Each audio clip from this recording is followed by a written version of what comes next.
Memory is an essential issue for our society and for every one of us. Up to now, various media have been used to store our memories in a wealth of information. The average life expectancy of an inscription on a stone is 10,000 years. On parchment, 1,000 years. On film, 100 years. On vinyl, 50 years. With computers, our memory is facing an unexpected vulnerability. Some technologies have already disappeared. This uncertainty is especially troubling in that we have opted to make everything digital, believing that our data would remain retrievable for a long time.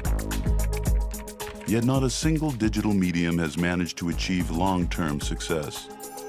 Will we be able to ensure the longevity of our digital data? Or is this data doomed to disappear sooner or later?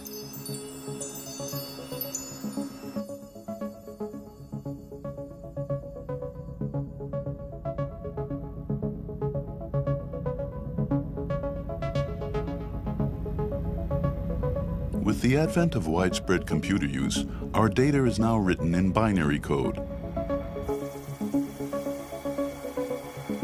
This code, which offers an infinite number of combinations, is based on combinations of two numbers, 0 and 1.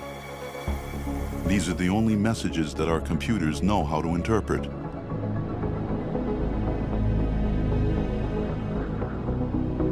Our memory storage systems have changed.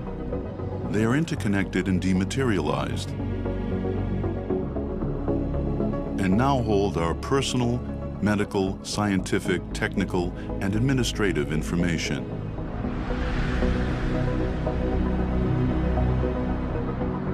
How are we going to be able to transmit an increasingly massive and complex digital heritage?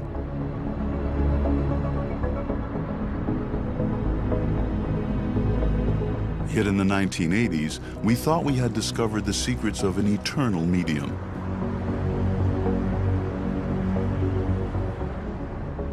And now, watch this disc closely. In principle, this is the disc of the future, a digital disc nearly indestructible. It is never in contact with any other object as a laser scans and reads its surface. No microgrooves, an indestructible 12-centimeter disc. Marketed as the avant-garde digital medium, the CD soon captured the market for data storage. The CD was small and supposedly totally reliable. Libraries, archives, individuals, everyone adopted this new medium.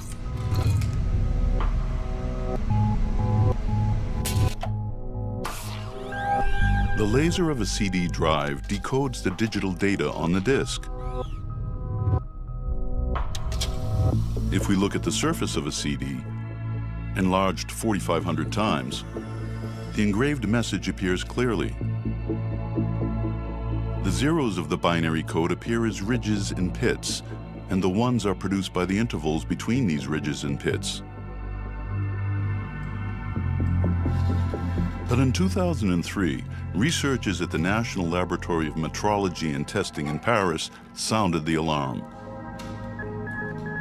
Initially, when the idea of looking at discs arose in the 2000s, we were merely trying to assess the quality of CD recordings, which was a problem. After conducting a check 1 year after testing the recording quality of a disc, we were very surprised to see that we did not retrieve anything like the results we had been expecting.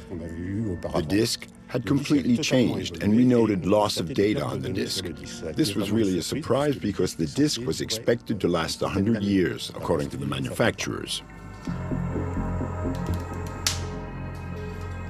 The researchers started to look at the thin metal layer containing the ridges and pits that conveyed the data contained on the CD.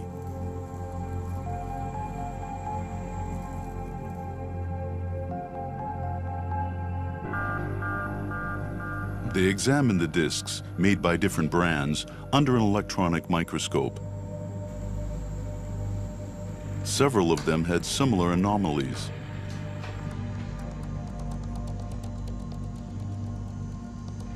Even if you store your CDR in a closed cabinet protected from light and any other external damage, you can lose data by particles that were introduced when the disk was manufactured.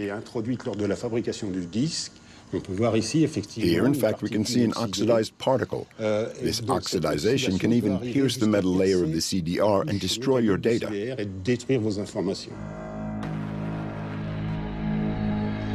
These unwanted particles can sometimes destroy data on a CD in just 1 year.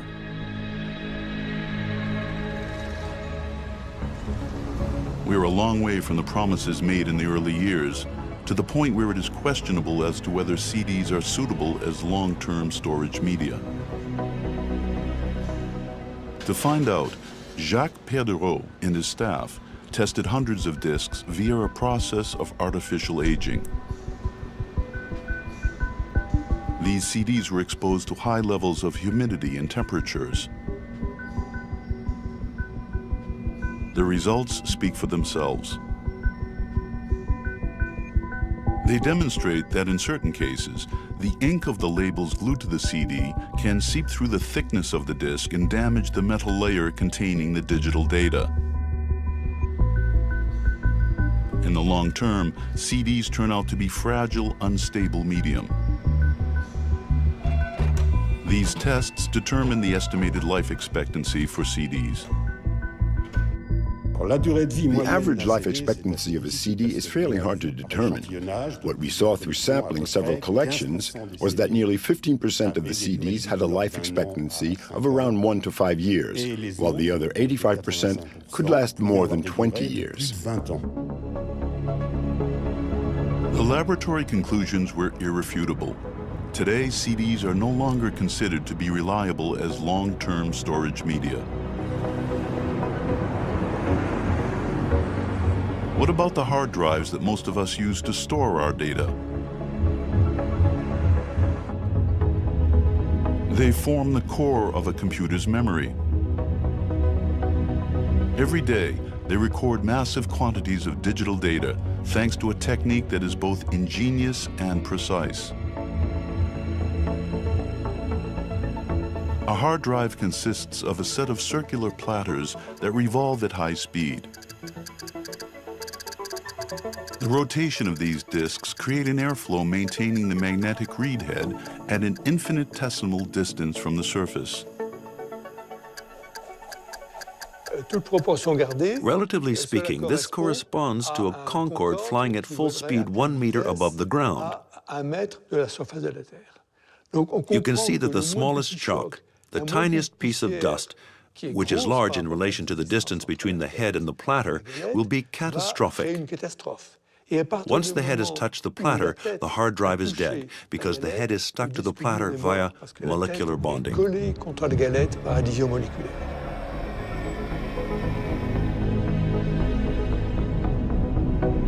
Hard drives are vulnerable to shock and are not entirely safe from dust and impurities. Manufacturers therefore cannot guarantee them for more than 5 years.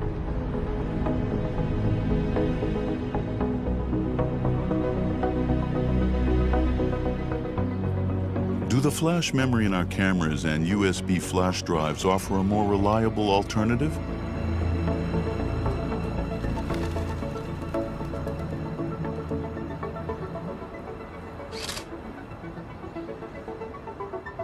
USB flash drives, SSDs, as well as the flash cards used in cameras, for example, raise another problem in that they have a finite number of read-write cycles. The number of read-write cycles is quite large, up to 100,000, but in computer systems, these 100,000 cycles are reached fairly quickly. If, however, you use a USB drive, an SSD, or a flash card for archive purposes, in other words, you record your data on it and then store the device, then it's entirely possible to keep the information for a dozen years.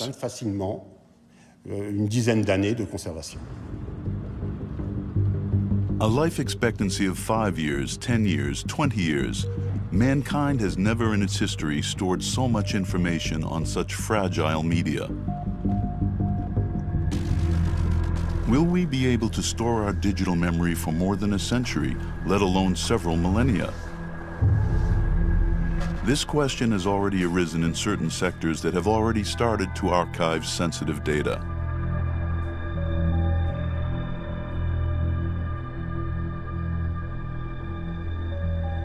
ANDRA, the French National Radioactive Waste Management Agency, stores thousands of barrels filled with more or less active nuclear waste in its storage sites and concrete blockhouses.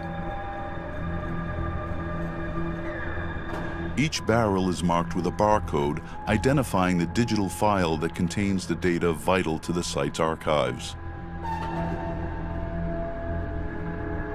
In order to contain the dangerous radioactivity, the barrels must be stored securely for 300 years. Where will digital technology be in 3 centuries? Will a system capable of reading our current media still exist? There's really no issue with digital per se. The problem is that it's a kind of endless screw that we're not sure we can keep turning ad vitam aeternum, because digital often changes standards, becoming increasingly compact. For example, those 5-inch floppy disks we used 20 years ago, you can't find a single machine to read them today. So you have to migrate your files to new media, maybe even with new software every 10 years. And this endless screw, it's hard to be able to guarantee that in 1,000 years we will have been able to keep it turning. So we will have to develop parallel solutions to make sure that in the long term, data is transmitted where we want it to be.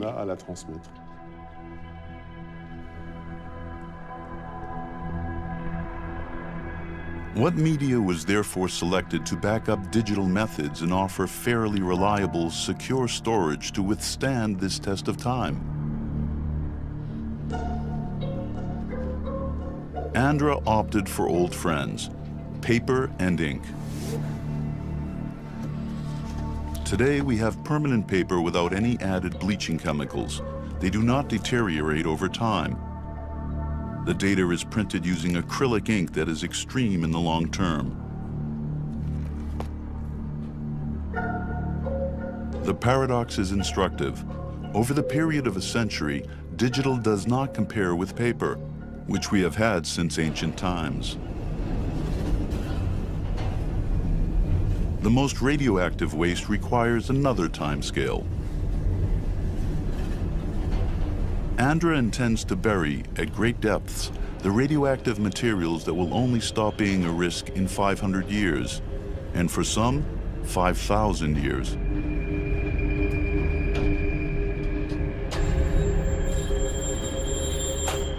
Throughout this entire period, we need to know where they are buried in the storage conditions at all times. A solution appeared while excavating the 1,400 meters of galleries for the underground laboratory.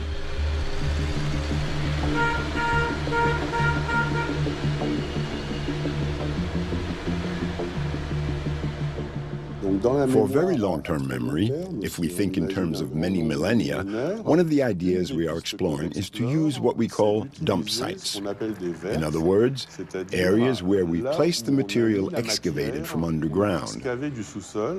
Geologically speaking, this material should not be found in the places where it will be, and we are thinking of placing within these dump sites a certain number of inscriptions on media that are currently under study to explain to future archaeologists, future geologists, why this geological material is in a place it shouldn't be, thereby indicating the existence of a storage site.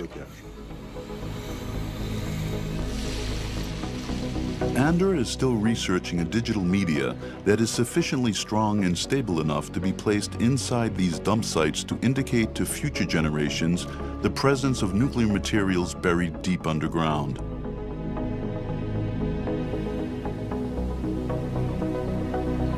Perhaps they should look to the civilizations that sent us messages engraved in rock a very long time ago. These would be, for example, the hieroglyphs from ancient Egypt.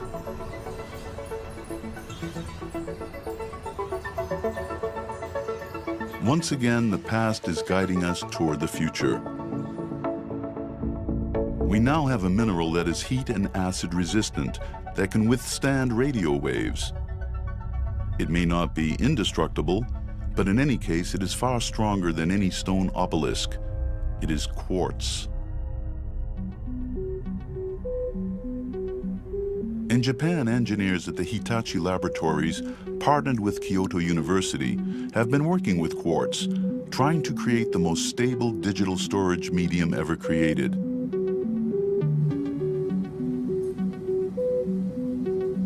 They must, however, discover a way to overcome the extreme resistance of this rock crystal.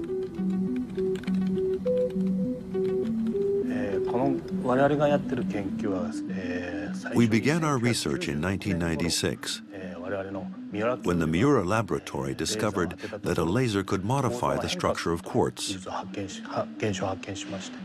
We then studied the possibility of using this technique for long-term data storage.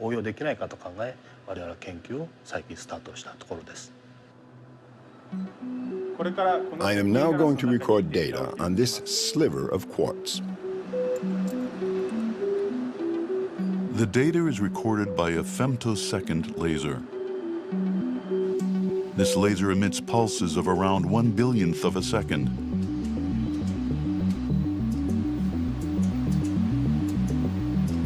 The pulse creates perfectly formed microscopic dots. A dot for 0 and a no dot for 1 in binary code. Dozens of dots can be recorded at once. The information is embedded in the layers, and it is therefore unaffected by dust or scratches. Another advantage of quartz, the transparency means that the information can be read by any microscope.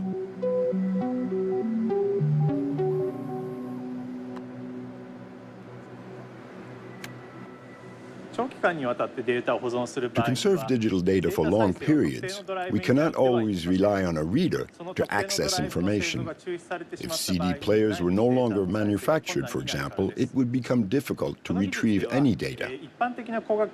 With this technique, we can access the data using a traditional optical microscope. We could easily read the information even in a distant future.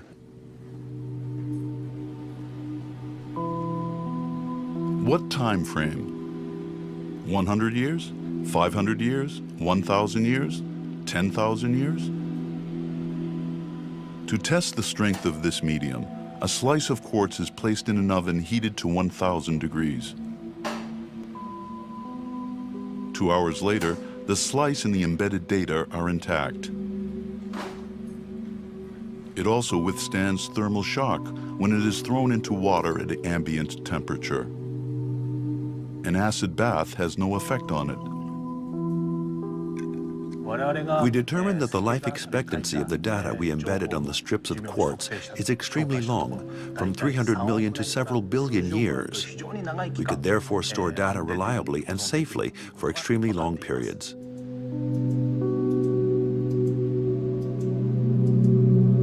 What is still an experimental procedure looks to be extremely promising. One major hurdle that remains is a limited storage capacity.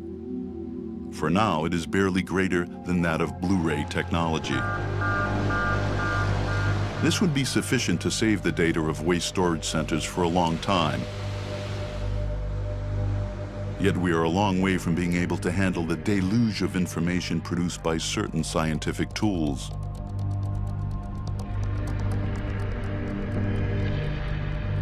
The CERN particle accelerator is a giant ring, 27 kilometers in circumference, buried 100 meters underground on the French-Swiss border.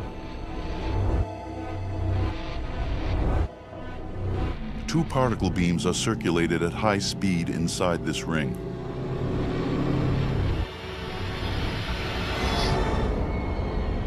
Analyses of the collision of these beams, captured by ultra-sensitive detectors, have helped pierce the mysteries of matter and the origin of the universe. We're here at the CMS detector, where the particles of the LHC collider come from both directions here, and they collide there in the middle and produce many collisions.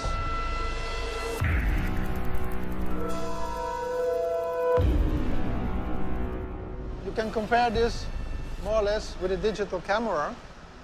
But in your digital camera, your sensor is about this size, whereas here you see it's a big volume, about 10 by 10 meters. And the further difference is that a camera typically takes 50 pictures per second, whereas here we take 40 million times per second a picture, which corresponds to producing 10,000 DVDs per second. Given this quantity, information must be selected. Electronic filters only let through data that is considered pertinent. Even so, the amount of data processed by the computing center is impressive. Initially, this data is stored on thousands of hard drives stored in computer racks. Scientists can therefore access the data they need for their research very quickly.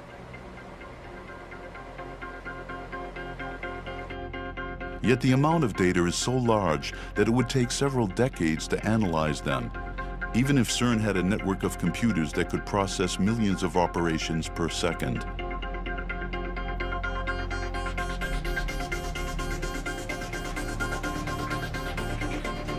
Unlocking the secrets of matter in the universe takes time, a period of time that is much too long given the fragility of the hard drives on these servers.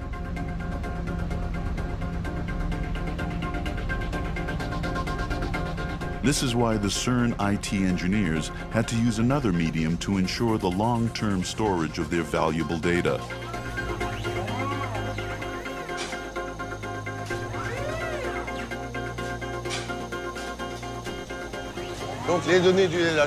The Large Hadron Collider data are stored here. Here means in these cartridges that contain tapes. Automated units like these fetch them when a physicist needs to re-examine or reanalyze data. There are more than 50,000 robot-managed tapes, which are used as archive media for all of the LHC data.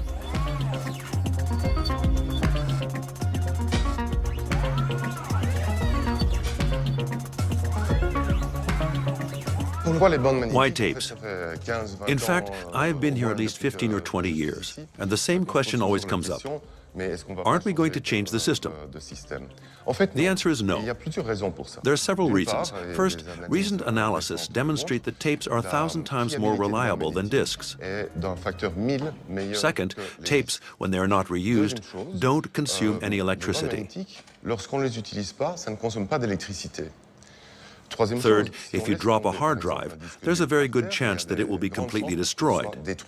That's not true of a tape. The plastic container could be damaged, but we would be able to retrieve the data. Proof of its reliability, the first computers made in the 1950s opted for tape.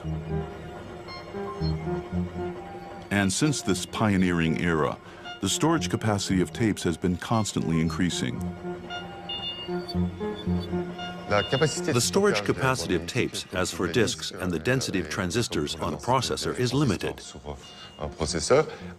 Yet today, several manufacturers have proven, through lab tests, that tapes could achieve a capacity of 50 terabytes per cartridge. We are therefore at a factor of 10 from these theoretical limits.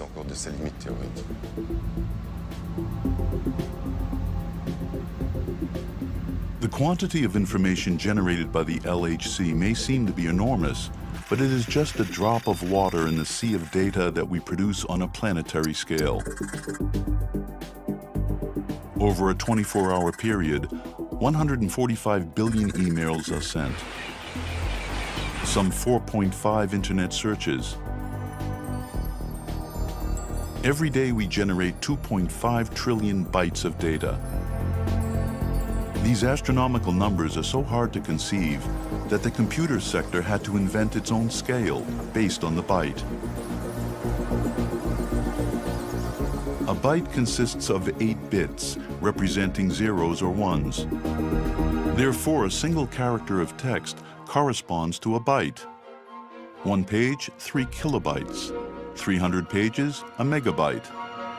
A library, a gigabyte. 5 libraries, a DVD. 6 million books, a terabyte, or a stack of 200 DVDs. A 200-meter stack of DVDs represents a petabyte. A 1 kilometer high stack of DVDs, an exabyte, is the equivalent of all the information produced by humanity through 2003. A stack of DVDs stretching from the Earth to the Moon represents 1.8 zettabytes, or all the information produced in the year 2011. A stack of DVD linking Mars to the Sun represents a yottabyte, or the volume of digital data generated within the next 5 years. At first sight, no existing medium could store such a huge mass of data. Does this mean our societies are facing an impasse? Certainly not. Scientists responsible for storing data have understood that we now have to change our mindset. They are now looking at a device we all carry within us and that has already proved to be effective.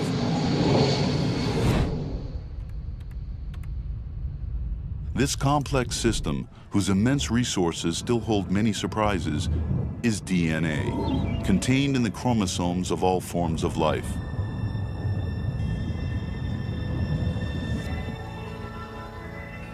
Nick Goldman and his team are exploring this aspect of DNA at the European Bioinformatics Institute in the UK.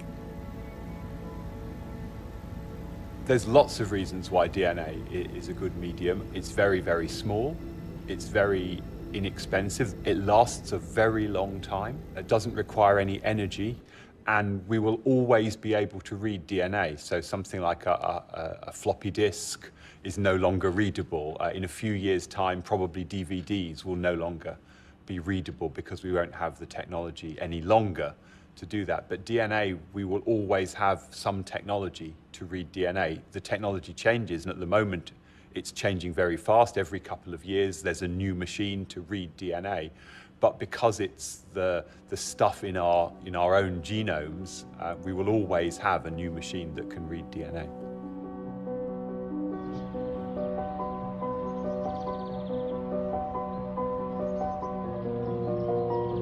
Nick Goldman's team decided to encode in DNA a photograph of their institute, a text on genetics, some Shakespearean sonnets, and an audio file of Martin Luther King's famous "I Have a Dream" speech.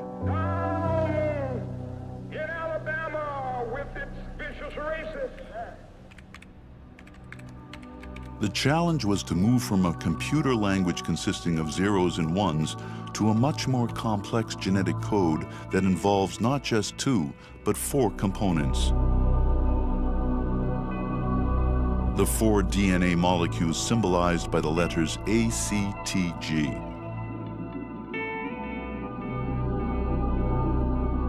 These 4 elements came together at the bottom of the oceans millions of years ago to create the vocabulary of life.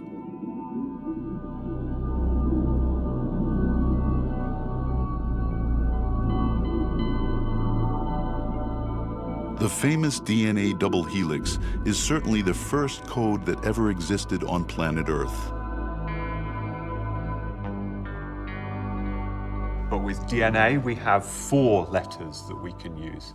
And it's like looking at Lego, where I have 4 colors of blocks, and I can put those together in any order to make a message. And we devised a code that would use different, it's like colors, but letters of DNA, and each little block would represent 1 byte or 1 small part of the signal, and then we can put those together in any order to make the larger signal. And we devised a code that would do this, but would minimize the number of errors that would happen due to reading and writing DNA. Nick Goldman and his staff started with the zeros and ones encoding the photograph, texts, and the audio file. They then applied their mathematical code to switch from this binary language to the 4 letters A, C, T, G, forming the DNA code. The photograph, texts, and speech were then fragmented into thousands of DNA segments. These were then reproduced chemically. At the end of the process, the original digital message is recorded on thousands of inert artificial DNA strands.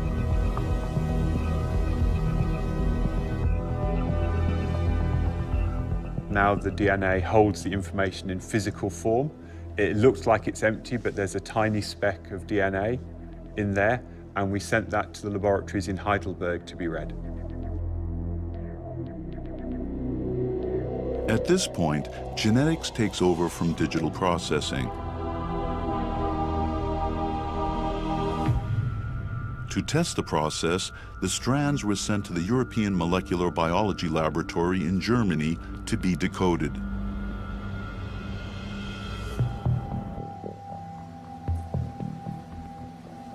Biologists placed the DNA strands in sequencers. These instruments will read the combinations of the 4 letters ACTG.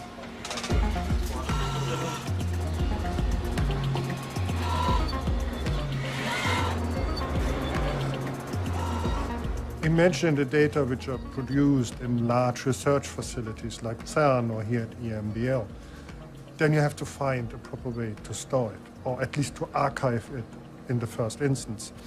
Otherwise, all the scientific progress we are doing in the near future, we can't access it anymore.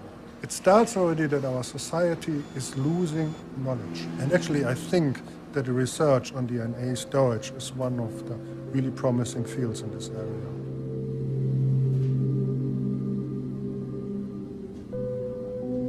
Another advantage of DNA, it is a solid material that stands up perfectly to transport. To store DNA, you have to really consider 3 parameters. The first thing is to have to keep it cold, and you have to keep it dry, because this is preventing any chemical reactions around. The third thing is you should prevent it from light.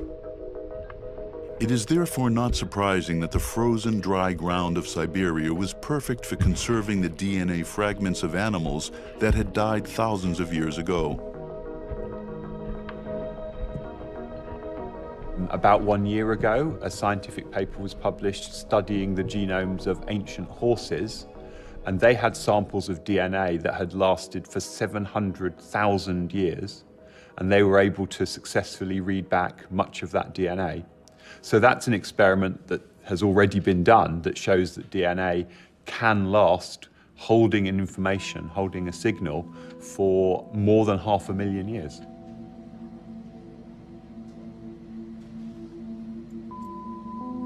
It took the German team nearly 2 weeks to decode all the DNA sequences sent by the British Research Institute.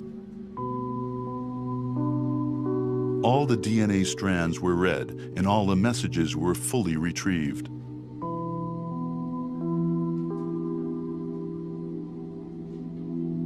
After we received the sequence read information back from the Heidelberg laboratory, we decode those fragments of DNA and we put back together the binary files based on that information. And then we want to compare whether that exactly matches what we started with. So the photograph looks exactly the same. And we also checked in the computer whether every single bit, every 0 and 1 was correct, and it was. I have a dream that one day, down in Alabama, with its vicious racists, with its governor having his lips dripping with the word. Nick Goldman and his colleagues demonstrated that encoding digital information in DNA strands is a perfectly realistic alternative that could also offer large storage capacities. So using the same system that we used in our experiment, the full size of all the information in the whole world is 2 cubic meters. So that's 2 meters by 1 meter by 1 meter. So you could fit that all in the back of a large car.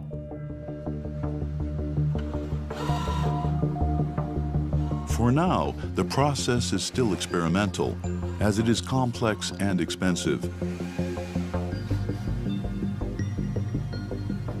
Yet it is conceivable and within the realm of possibility that in the future storage sites could archive millions of test tubes containing the strands of DNA memory, just like we store and organize books in our libraries today. Our memory could then be set into the language of living matter. The question of longevity would be solved, but another problem, a considerable one, would still remain. With the internet, information has become unstable, as if the books in our libraries were being replaced every second. A reliable memory system must factor in this dynamic. None of the storage methods, CD, quartz, tape, and even DNA, can record unstable memory. Our digital data, our photographs, our emails now have a medium that matches their proliferation, a sort of perpetually changing library, the cloud.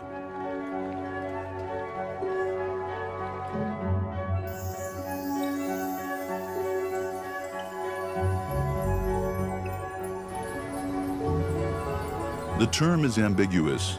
It suggests that our digital data have become totally ephemeral, but that is not the case. The cloud does indeed have a physical location, in data centers.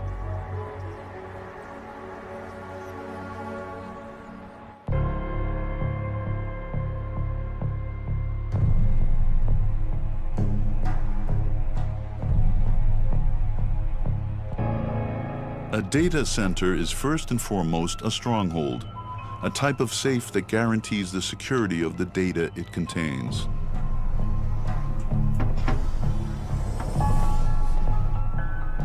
Serge Abitboul from the French Institute for Research in Computer Science and Automation offers to take us around the largest European data center located in northern France.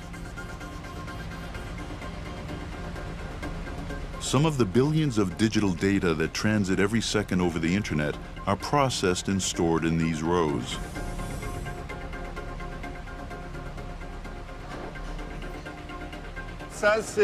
This is a rack. There are hundreds of them all around us. They consist of computers and disks. This is the cloud. All the memory of companies, memories of individuals, your photographs, your emails, it's all located in racks like this somewhere on the planet in data centers.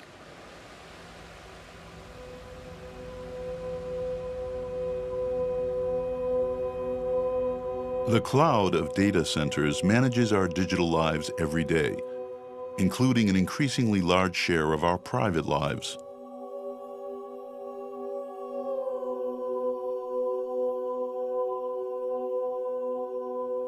The memory of humanity, the memory of individuals, is to a certain extent contained in data centers.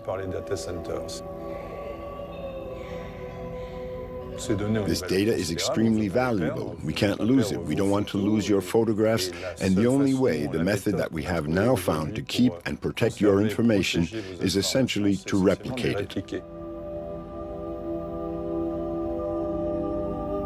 Therefore, with the data centers, our memory will always be constantly duplicated from hard drive to remain permanent.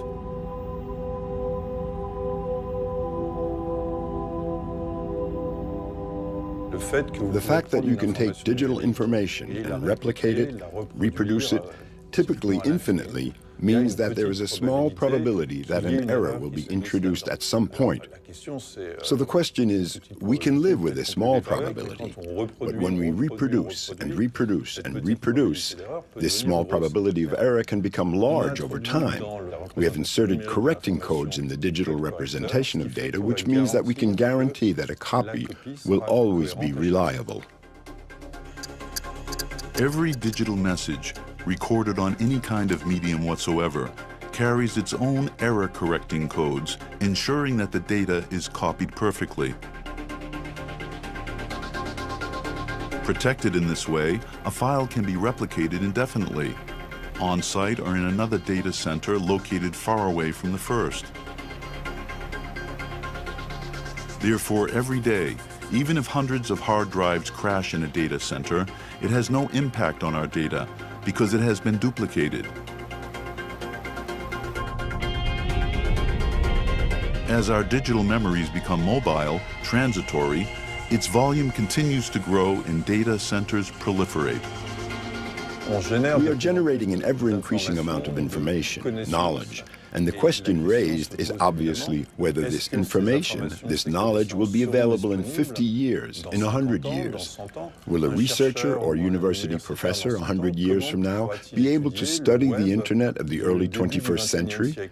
And what will be available? Will we still have the internet? Will we still have a trace of all of that? With the internet constantly enlarged by the data centers, information is now in flux. The web is changing all the time. Pages appear every second, while others disappear. What method can be used so that future generations can consult this memory that has become ephemeral and transitory?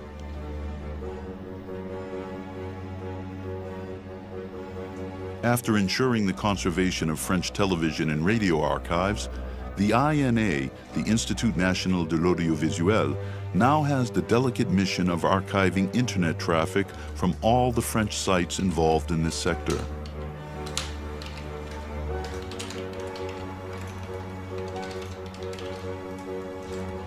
IT engineers in the Internet Archive Department are sorting these sites and storing them page by page. Each web page consists of numerous elements that produce the display, including texts, images, codes, and display elements. For example, this web page consists of nearly 200 objects. All these objects can be modified over time, expanded, destroyed. Our mission is to visit each page as regularly as possible, because if we merely captured one given moment of a website, we would not get an accurate idea of its dynamic, its evolution, how it is updated, how information is added over time. If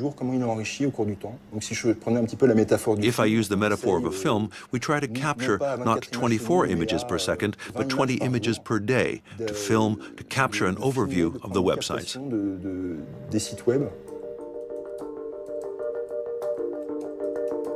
At any moment, someone may add a comment, another attach an image,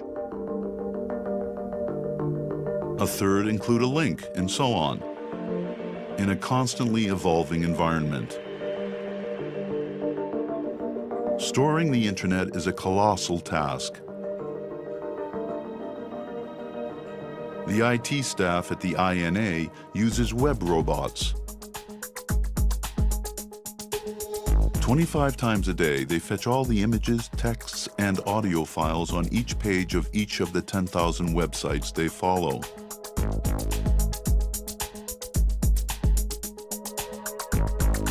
The internet flow is therefore captured via a series of snapshots. In 5 years, the INA engineers have gathered 25 billion files, including 7 billion web pages. This fragmented memory stored on tape will be available to historians and researchers who will one day take a look back on the world as it is today. Their job will be even more complex, in that the internet is certainly going to continue to expand all the time. Here, each site is symbolized by a point.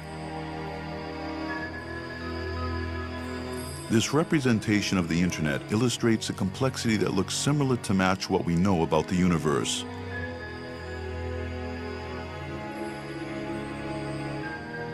The total number of existing websites reached the 1 billion mark in 2014.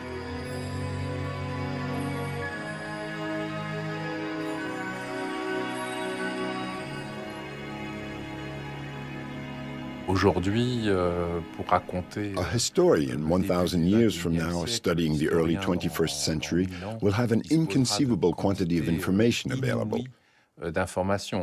It will therefore be much harder to sort through it and make any sense of it, given such a profusion of data.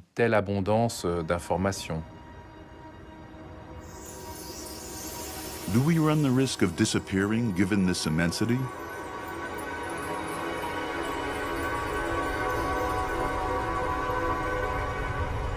Internet traffic creates a mass of data that can overwhelm our digital memory if we don't have efficient computer tools to manage them.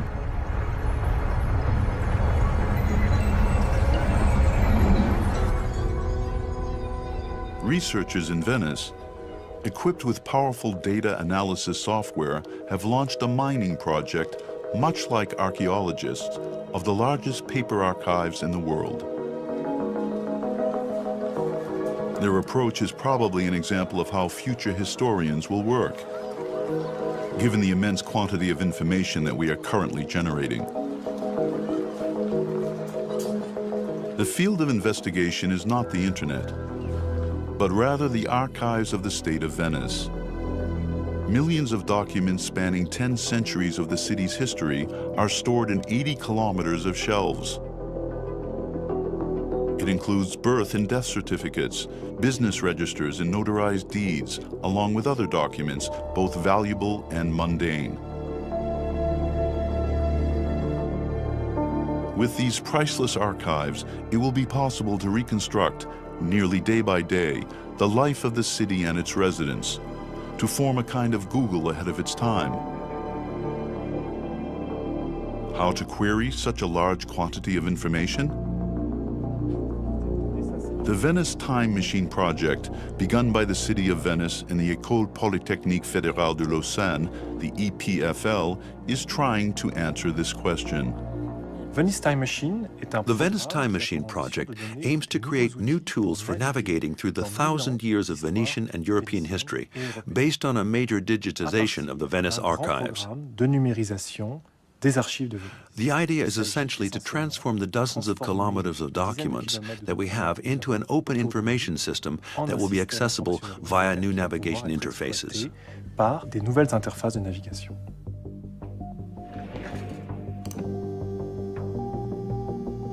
By disassociating the document from its medium, digitization dispenses with the need to handle paper, which is heavy and bulky.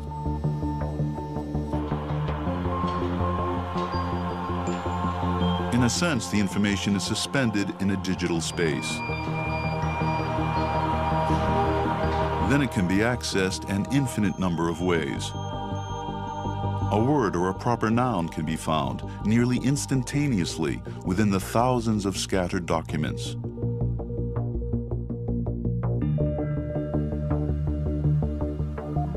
What digital indexing of documents allows is to make interconnections that would have been impossible to do before. You are able to find all the documents that deal with a particular person, even from different series of documents, wills, apprenticeship contracts, various official acts. You are able to do the same thing for places. In other words, find all the documents referring to a particular place among the mass of documents. You can restrict this search to a specific place and time, therefore offering new ways of accessing information that would be totally impossible to do if you were working with a traditional catalog and regular paper records.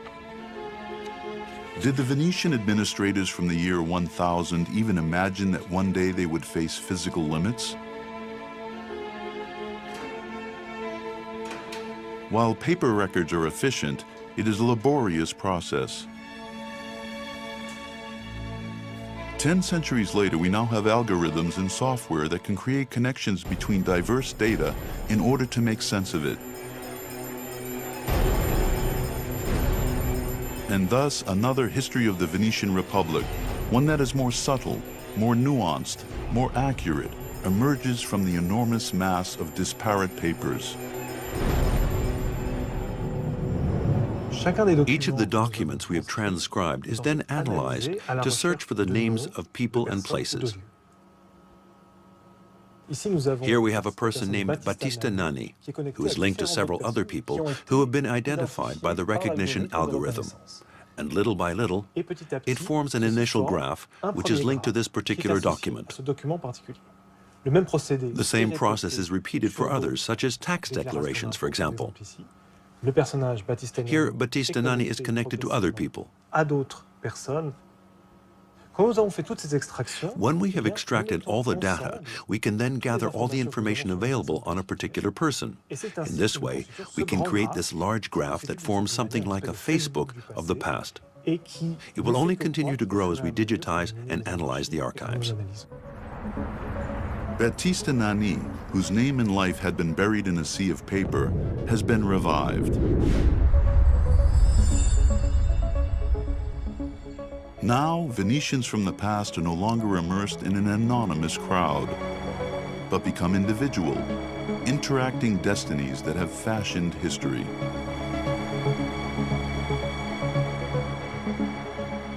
One of the great strengths of the Venice archives is that there is so much documentation on the microhistory.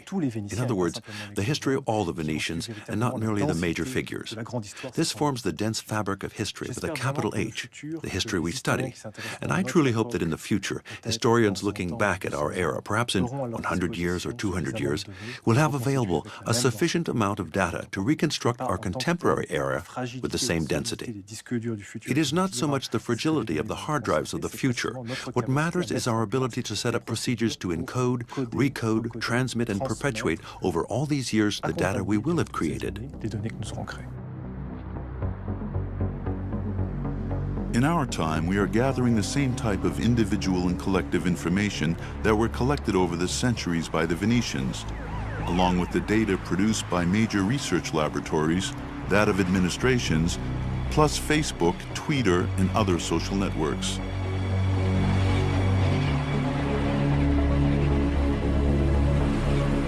If we do not have instruments capable of navigating through this mass of information, they will be hard to consult, just like the paper archives prior to the development of the Venice time machine.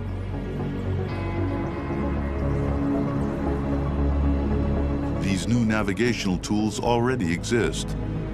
In the United States, IBM has developed an ultra-powerful interface called Watson. With its algorithms, this supercomputer can analyze and retrieve 200 million pages in 3 seconds. In the near future, we may have an interface on our computers or our mobile phones that will have enough computing power to be something of an additional memory device.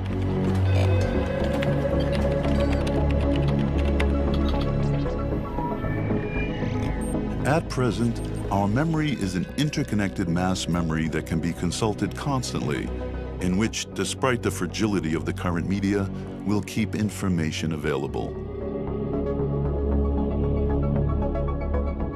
Pendant très longtemps, for a very long time, we have been afraid of falling into oblivion.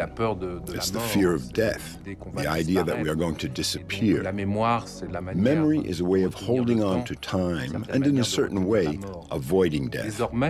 Because now the question of retaining thought, retaining the memories that we have of a person, of a country, or of some history, is now a needless fear, because we can conserve everything with digital memory.